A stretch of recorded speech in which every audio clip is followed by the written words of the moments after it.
啦，聽下周松基醫生點講。喺睇片之前，請先訂閱、讚好及分享。咁其實我哋人體咧就有啲叫做咧係必須要嘅脂肪酸同埋必須要嘅氨基酸，而呢啲咁嘅脂肪酸、氨基酸咧，只係動物來源先有。OK，咁所以呢個咧就係其中一個原因，就係點解我一定要食即係動物脂肪咧咁樣嚇。咁所以我哋就明白啦，因為植物油咧係冇呢啲咁嘅叫做必須要嘅脂肪酸同埋氨基酸，呢係第一點啦。咁另外其實咧種子油咧就係用種子整出嚟嘅，咁係一個工業過程嚟㗎。今日喺屋企練豬油，1200克肥豬肉。首先要清洗肥豬肉，必須徹底清洗乾淨。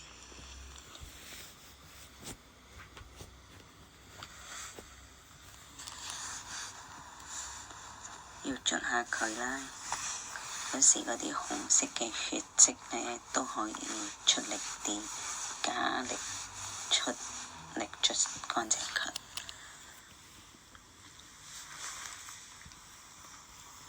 洗乾淨之後，準備切粒，先切條，再切粒狀。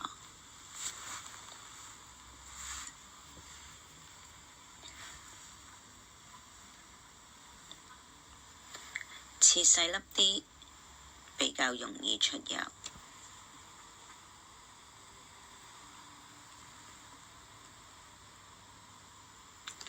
兩大塊肥豬肉切咗一大盤，我切嘅就係呢個 size 啦。準備落鑊出水，用冷水，水分蓋過肥豬肉就得。鋪平，等啲肥豬肉平均受熱。加熱之後，水會開始變渾濁，慢慢滾起，越滾越渾濁。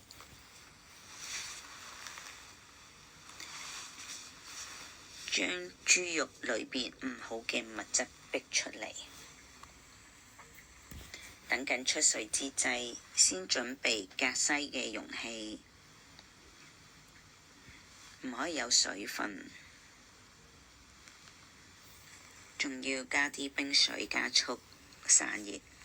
啱啱炸好嘅豬油有190度至200度高溫，最底仲要放返個隔熱墊，睇返啲肥豬肉，再反下上面滾唔到嘅。而家已經全面滾透，可以熄火，撈起肥豬肉之後，要再用冷水徹底洗下佢。個隔篩都有啲漂浮物，徹底洗乾淨啲豬肉先。再放返落鑊，加半碗水，再炒炒鋪平佢。而家就正式練豬油啦。煮咗5分鐘，開始滾起，返嚟睇睇情況，有輕微嘅黐底，徹底炒炒，等佢再加熱，慢慢逼出油。明顯大滾咗，再炒下個底，徹底炒炒，唔好俾佢黐鑊。仲係水啊，未逼出油。又過咗10分鐘，再睇睇情況。已經開始逼出油啦，轉細火，再炒下個底，真係黐咗喎。再過咗10分鐘，逼多咗油出嚟啦，但係油分仍然少過肥豬肉，仍需努力。油再多10分鐘啦，久唔久要炒下佢防黐底。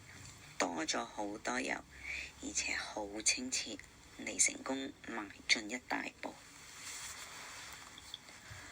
油落鑊到而家已經炸咗40分鐘，油分比例已經多過肥豬肉，而且豬油渣已經好輕身，表示水分已經慢慢炸成油分。炸多唔止10分鐘，應該可以熄火啦。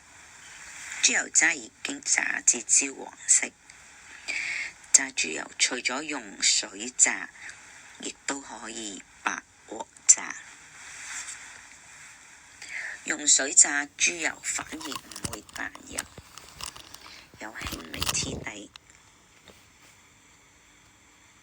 再炒炒，豬油渣已經好輕身，再炸5分鐘應該可以啦。油分已經多過豬油渣，而且啲油非常清澈，一直保持清澈。今次炸得好成功，鏡頭下都應該感受到豬油渣嘅輕身同乾脆。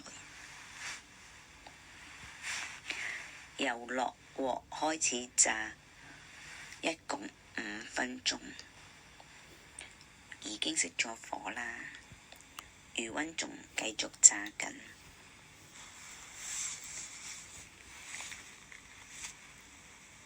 稍微攤一下，降下溫，非常乾脆，角角脆。先留起豬油渣，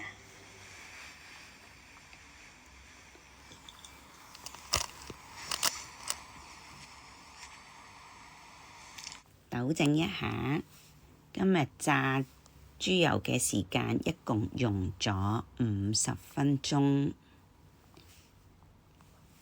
炸咗好多豬油，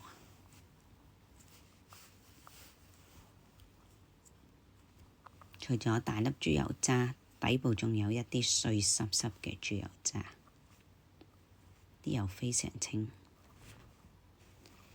而家可以倒起佢啦。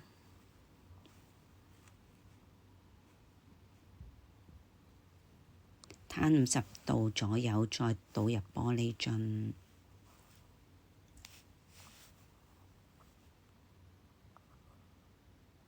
好清澈，而家已經可以入樽啦。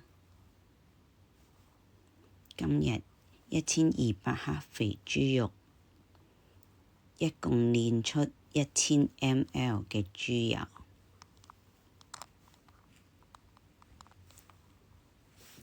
稍微放涼佢，等佢凝結咗先至冚蓋。